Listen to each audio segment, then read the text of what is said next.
नमस्कार, आप big bye देखना शुरू कर चुके हैं और मैं हूं आपके साथ जावेद। राजस्थान में हाल ही में हुए विधानसभा उपचुनावों में कांग्रेस को बड़ा झटका लगा है। भाजपा ने इन चुनावों में एक तरफा जीत दर्ज की है, जबकि कांग्रेस सिर्फ एक सीट पर सिमट गई है। आज हम चर्चा करेंगे कि आखिर कांग्रेस क्यों विफल रही और प्रदेश अध्यक्ष ने हार की जिम्मेदारी लेते हुए क्या कहा। आइए जानते हैं इस पूरी खबर पर। राजस्थान की 7 विधानसभा सीटों पर हुए उपचुनाव में सत्ताधारी भाजपा ने 5 सीटों पर जीत दर्ज कर ली। झुंझुनू, खींवसर, देवली, उनियारा, सलूमर और रामगढ़ सीटें भाजपा के खाते में गई। वही कांग्रेस, जो पहले 4 सीटों पर काबिज थी, अब सिर्फ दौसा में जीत दर्ज कर पाई है।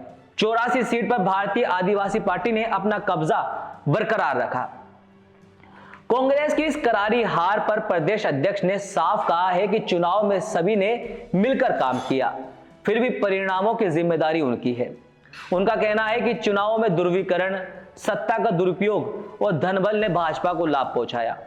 उन्होंने यह भी स्वीकार किया कि कुछ सीटों पर पार्टी को बागियों और भीतर घात से भी नुकसान हुआ। खास तौर पर झुंझुनू और देवली, उनियारा में दूसरी पंक्ति के उम्मीदवारों को टिकट देना पार्टी के लिए भारी पड़ा। वहीं रामगढ़ में भी दुर्विकरण के चलते कांग्रेस कमजोर साबित हुई। 84 और सलूमर सीटों पर संगठन की अंदरूनी खींचतान ने कांग्रेस की राह और मुश्किल बना दी। उन्होंने यह भी स्वीकार किया कि चुनाव प्रचार और उम्मीदवार चयन में कुछ कमियां रही है, जिनका विश्लेषण कर सुधार किया जाएगा। प्रदेश कांग्रेस अध्यक्ष ने कहा है कि भाजपा ने बागियों को फंडिंग और सौदेबाजी के जरिए समीकरण बिगाड़ने का काम किया। इसके बावजूद वे मानते हैं कि हार के विश्लेषण से पार्टी खुद को मजबूत करेगी और आगामी चुनावों में बेहतर प्रदर्शन करेगी। आपको बता दें कि जिन 7 सीटों पर उपचुनाव हुए हैं, उनमें से एक भाजपा, एक बीएपी, एक हनुमान बेनीवाल की पार्टी आरएलपी और 4 कांग्रेस के पास थी। 5 सीटों पर विधायकों के सांसद बनने और 2 पर विधायकों के निधन की वजह से उपचुनाव हुए थे। उपचुनाव के बाद जो सबसे 5 चर्चित सीट थी, उनके रिजल्ट एक बार जान लेते हैं। झुंझुनू सीट कांग्रेस हार गई। 21 साल बाद पार्टी ने यहां हार का स्वाद चखा है। इससे पहले 2003 में सुमित्रा सिंह यहां से जीती थी।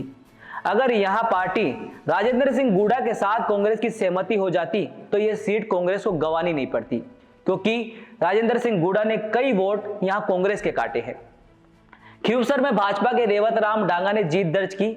यहां आरएलपी से हनुमान बेनीवाल की पत्नी कनिका बेनीवाल चुनावी मैदान में थी। आरएलपी की हार के बाद उसके पास राजस्थान में एक भी विधायक नहीं बचा है। अगर यहां कांग्रेस हनुमान बेनीवाल के साथ गठबंधन कर लेती तो शायद ये सीट हनुमान बेनीवाल के खाते में होती। दौसा से मंत्री किरोड़ी लाल मीणा को तगड़ा झटका लगा। यहां से उनके भाई जगमोहन मीणा हार गए। किरोड़ी ने लोकसभा चुनाव में भी भाई को टिकट दिलाने की कोशिश की थी, लेकिन कांग्रेस के सचिन पायलट की मेहनत यहां काम आई।